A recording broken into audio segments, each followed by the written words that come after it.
Jean-François Barry, un chroniqueur pas comme les autres. Salut Jean-François. Hey, salut Mario. Ça aurait été étonnant que les Alouettes changent de corps arrière, là. Non, ça c'est clair. Ça a été le joueur par excellence du dernier match, le leader. On se souviendra de son discours. De son discours d'avant-match. N'empêche que c'est un beau vote de confiance parce que Mario, ils viennent pas de lui signer un contrat. Ils l'ont prolongé d'une saison, donc il était déjà sous contrat pour l'année prochaine. Mais ils ont gentiment donné une extension de contrat jusqu'en 2025. Donc, c'était une façon de le récompenser, de lui montrer qu'on tenait à lui. Fait que, tu sais, il n'était pas obligé de faire ça.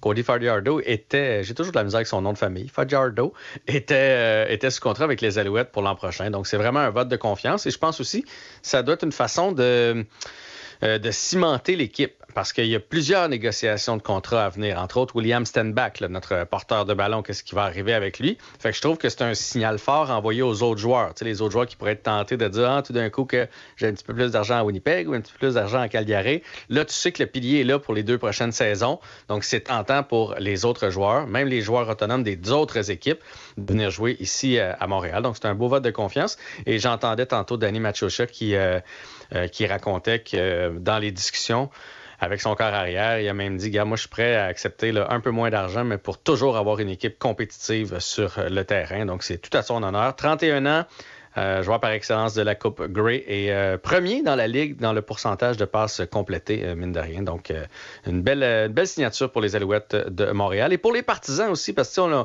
on a senti l'engagement des partisans. On l'a dit, là, qu'on avait vendu énormément de billets de saison, de produits dérivés. Fait que je trouve que de dire, regarde, lui va être notre homme pour les 2 prochaines saisons, ça fait longtemps qu'on n'a pas vu ça à Montréal, un peu de stabilité. C'est pas des contrats à la Carey Price dans la CFL, là. C'est pas 10 millions, c'est pas 10 millions par année, là. Est-ce que tu as trouvé le montant du contrat? Je l'ai pas écoute, trouvé, moi. J'ai pas trouvé le montant du contrat, je le vois pas nulle part. Par contre, je pense qu'il y avait eu un contrat avant. Là, quand il est arrivé avec les Alouettes, l'équipe avant, il gagnait 500 000 à peu près? Oui, puis ça, c'est parce que c'est un joueur toute étoile, là. Oui. Parce qu'il y en a qui gagnent 60 000 dans la Ligue canadienne, là. C'est vraiment pas... Fait que non, c'est pas un contrat à la Carey Price. Reste que pour lui, 500 000, c'est quand même mieux qu'une taloche en arrière de la tête. Puis surtout s'il est bien, il est heureux, il a trouvé sa niche. C'est un gars quand même qui s'est promené.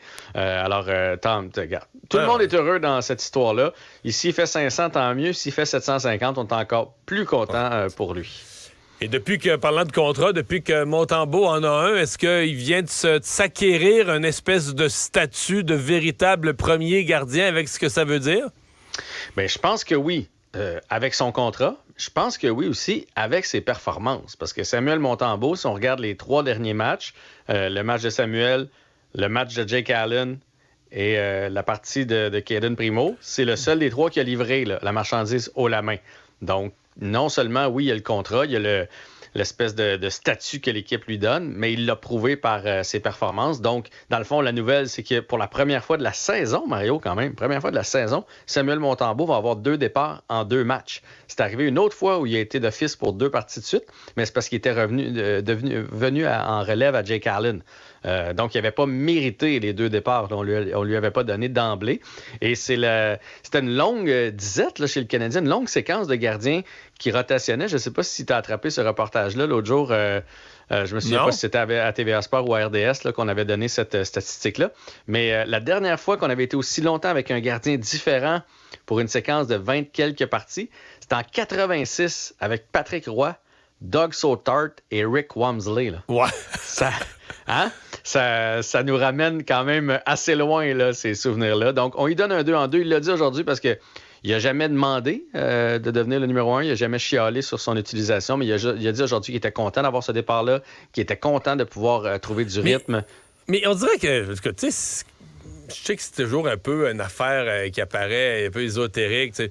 Mais les joueurs ont l'air quand même il y a un niveau de confiance en son gardien. Tu sais, on disait que les joueurs étaient bons devant Carey Price certains soirs. J'ai l'impression que les joueurs sont plus confiants. En tout cas, en tout cas, les victoires sont là quand Montembeault est dans le filet. Ouais, je ne sais pas s'il était là suffisamment, parce que c'est une fois par semaine de ce temps-là là, pour les joueurs se sentent confortables à ce point-là. Mais je trouve que la grosse différence, mettons qu'on compare les 2 parties, là, celle de Jake Allen puis celle de Montembeault, les 2 dernières. Le Canadien a donné d'excellentes chances de marquer en première période à l'autre équipe. Mais Samuel les a arrêtés. il les aurait donné ces buts-là qu'on n'aurait pas chialé parce que c'était des erreurs en défensive, c'était des revirements. Tu comprends? On n'aurait rien dit, mais il les a arrêtés. Puis ça a fait en sorte qu'on a pris les devants 1-0. Puis contre Détroit, on perdait 3-0 après la première période. C'est en plein ça. Puis je sais que, bon, Jake Allen, le Canadien n'est pas sorti contre Détroit, puis on lui a pas donné un petit coussin d'1-0 puis de 2-0. Reste qu'il les a pas fait, ces arrêts-là. Même chose avec Caden Primo. Puis là, j'ai de la misère à les mettre dans la même équation parce que Caden Primo est beaucoup plus jeune. Là. Je veux qu'on lui donne une chance. Mais quand c'était 1-0 dans son match, puis là, j'oublie que c'était contre... mon Dieu, je me souviens pas contre qui il a gardé les filets, mais c'était 1-0. Puis en début de troisième période, il a donné un but avec 8 secondes à jouer. Puis après ça, il arrêtait contre la Floride. Contre la Floride. Il n'arrêtait plus rien de la mitaine. Mais je veux dire, mais ça faisait dur. Je l'ai vu, je l'ai revu après ça dans un bulletin de nouvelles. Quand tu vois les buts en série, là, qui passent tout à côté de la mitaine, ça fait quasiment mal au ventre des tu dis, hey boy. Puis là, t'imagines, moi, si je regarde ça, le film, puis je le vois, là, d'après moi, Connor Bedard puis Kucherov, les meilleurs joueurs de la Ligue, là, ils le voient en tabarouette au film, comment tu marques un but contre Primo, là. Non, bien ça, c'est clair de un. Puis de deux, sur le banc du Canadien, tu le vois, ton gardien, là. Ils sont capables d'analyser une game. Ils en ont vu des games de hockey quand tu es assis sur le banc puis t'es joueur, puis tu fais elle vient encore de passer là. Mais mon point, c'est que s'il fait cet arrêt-là, mettons en début de troisième, c'était pas de sa faute, le revirement. Mais il garde son équipe à 1-0. Ce que peut-être Montembeault aurait fait, puis là, les deux autres le font pas. De toute façon, c'est les Kings. Martin Saint-Louis qui s'en viennent en ville demain. Martin Saint-Louis en a parlé aujourd'hui. Là. Ils ont une fiche extraordinaire. Ils ont un système de jeu. C'est une des meilleures équipes de la Ligue présentement. Là. Est-ce qu'on sait séquence. Ouais, mais est-ce qu'on sait s'il va falloir faire du repérage à Québec en tant que...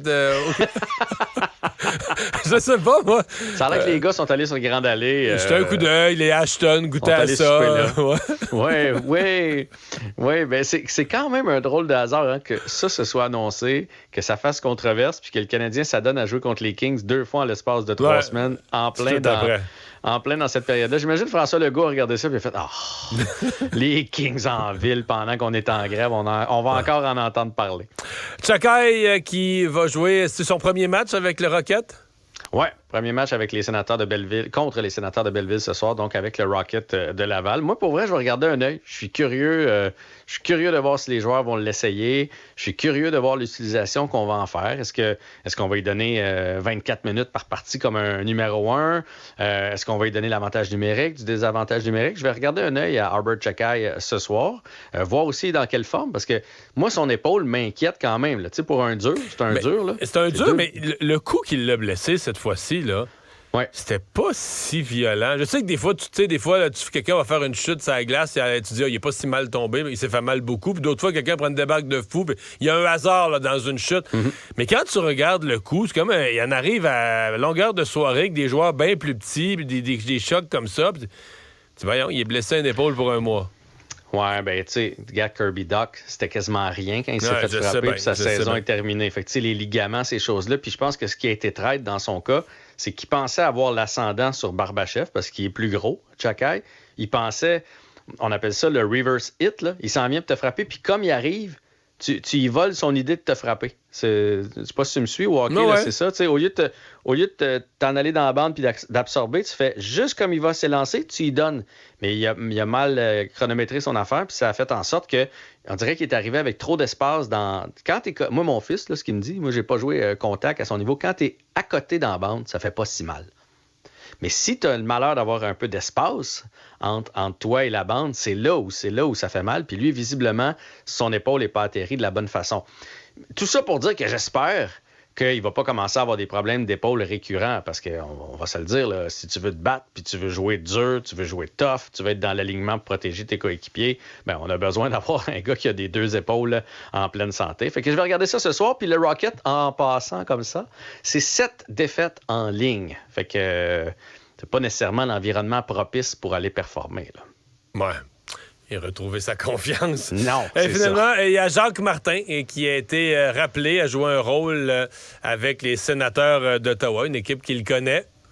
Oui, il va être consultant pour DJ Smith, l'entraîneur. L'entraîneur qui a semblé avoir un vote de confiance. Mais moi, quand je vois des trucs comme ça arriver, je peux pas m'empêcher de me dire, est-ce qu'il est juste là comme conseiller ou il est là comme ça, si on se dit, le jour où on décide de tirer la plug sur DJ Smith, on a quelqu'un en place qui peut tout de suite prendre le relais. Là. Fait que, est-ce que c'est le baiser de Judas qu'on appelle? Est-ce que c'est ça? On pourrait poser la question autrement. Est-ce que DJ Smith est vraiment content puis il se dit, tabarouette, ça va m'aider pour performer avec mon équipe. Là, j'ai accès à une ressource de qualité, quelqu'un d'expérimenté avec qui je vais pouvoir travailler tous les jours.